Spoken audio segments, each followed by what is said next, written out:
Hello, outstanding people. Thomas in New York. We're going to take a little walk to the site of where a lot of people congregated or left from. And during that time, when the accident happened, and this is before 9/11, it was considered one of the biggest tragedies. And this is referring to the Slocum tragedy. So, Thomas in New York, let's talk. By the time this video will be out, we'll be vastly approaching the 122nd anniversary of the General Slocum disaster, which happened on June 15th, 1904.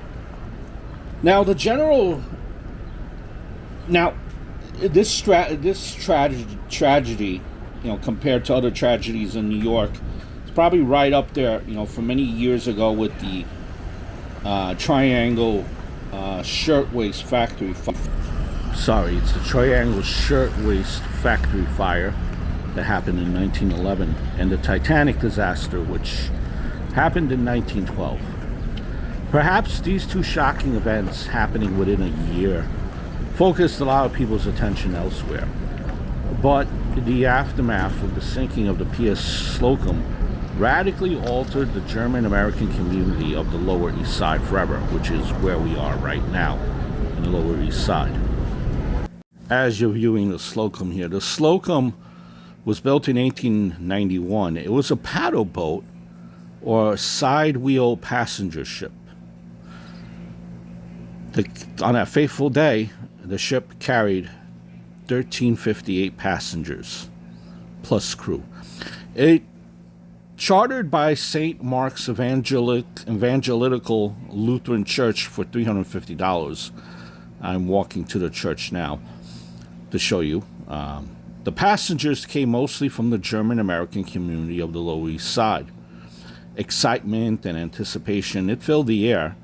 For the passengers, this would be a fun-filled day outside of the city, and as the ship departed, it would be enjoyable to watch the shoreline as the ship made its way out to the north shore of Long Island. Most of the passengers now were women and children. As the ship made its way up the East River, good times turned bad, unfortunately, very quickly. Now, there have been varying accounts of how the fire started, but one thing that it's agreed upon is that it spread very rapidly within half an hour of leaving dock around 9 a.m. The panic was horrific among the passengers as they faced death by drowning or being burned alive on the ship.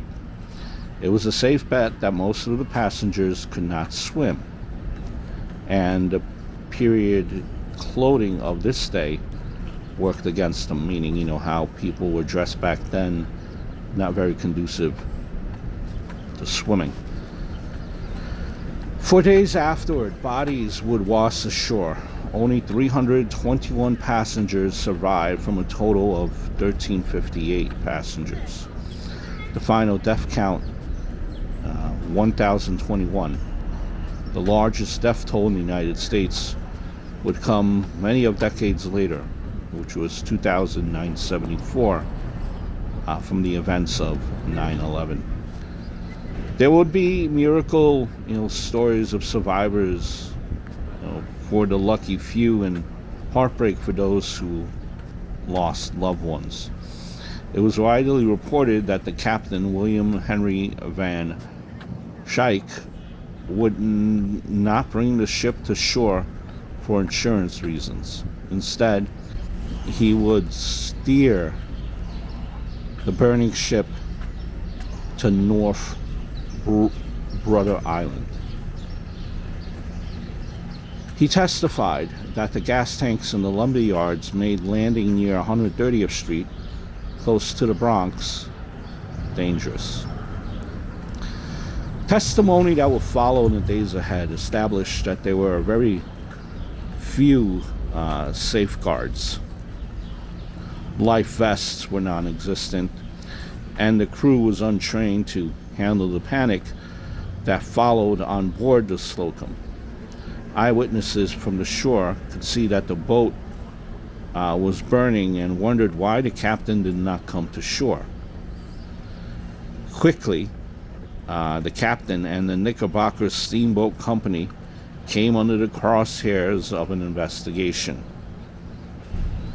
Frank A. Barnaby, who was the president of the company, defended the actions of the captain and the crew.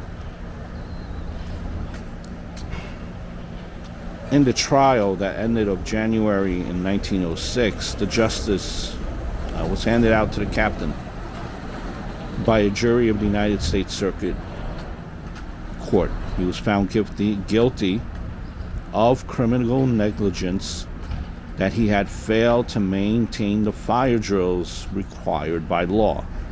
Judge Thomas, he was the presiding judge,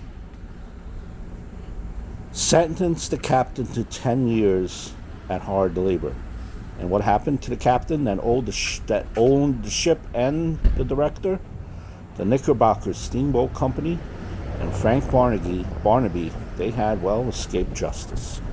The captain would serve only part of his sentence at Sing Sing prison. He received a pardon through the efforts of his wife from the President William Howard Taft in 1911.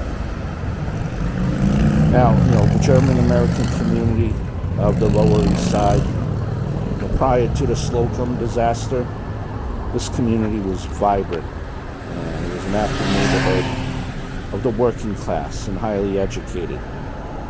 The shock of losing so many loved ones, devastated families. There was suicides, depression, and it resulted from such a loss, and many residents moved away. Other communities were impacted as well. Now, there was also a loss of life among, the Jewish and Italian communities that had family members aboard the ship. So there were people from that background as well. There is a remembrance in Tompkins Square Park if you ever come here. It's dedicated to the victims of the General Slocum disaster.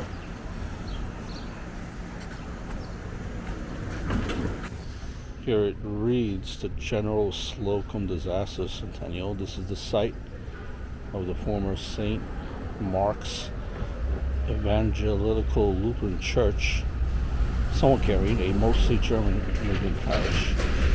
On Wednesday, June 15th, 1904, the church chartered the excursion steamer General Slocum to take the members on the 17th annual Sunday school picnic.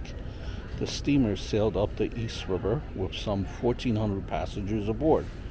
When it entered the infamous Hellgate Passage, the General Slocum had been certified by the U.S. Steamboat Inspection Service to safely carry 2,500 passengers 5 weeks before the disaster.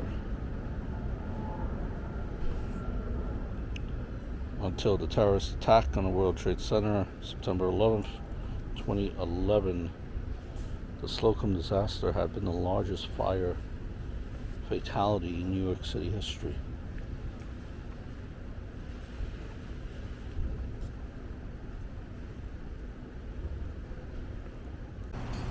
And here is where everyone congregated in the spot. The church was different. It's not the original, but been rebuilt. It's a different name now. But here everyone stood, and they were getting ready to board the Slocum, and not knowing that disaster would happen. Here's a piece from the Slocum report. The evidence before the commission establishes the fact that the master made no attempt whatsoever to fight the fire, to examine its condition, or to control, assure, direct, or aid the passengers in any way whatever.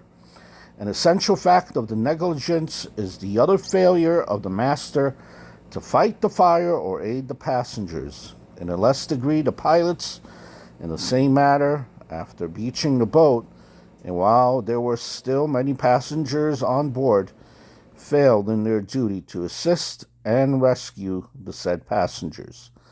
Very little assistance was given or control exercised by any of the officers or crew on behalf of the passengers. Now, there was a story at the time of the disaster. Adela Waterspoon was 6 months old. She was the youngest survivor. Now, she unfortunately lost 2 older sisters. When she was 1 year old, she unveiled the Steamboat Fire Mass Memorial at Lutheran All Faith Cemetery in Middle Village.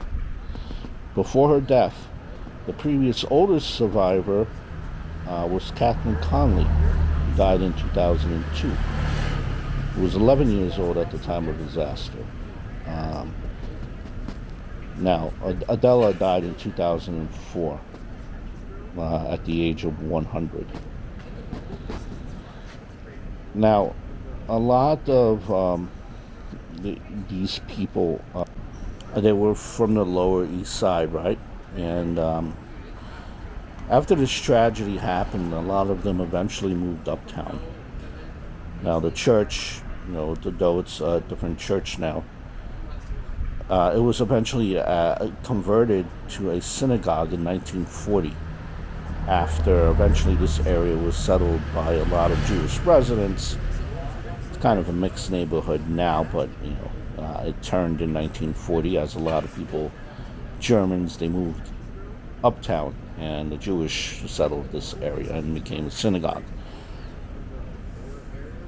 The victims of the Slocum tragedy, if you ever want to visit the cemeteries around here, you have the cemetery of the Evergreens, Greenwood Cemetery, a lot of them went to, and a lot of them were buried in Lutheran Cemetery, which is All Faiths in Middle Village. Just to give you a breakdown of people on the Slocum, you had 1,358 total people. 613 were adults, 745 were children. You had 955 dead. Now, I believe this might be right. 955 dead. Identified dead, 893. Missing and unidentified dead is 62. Injured is 175. Non-injured was 228 individuals. Very sad, very unfortunate. Man.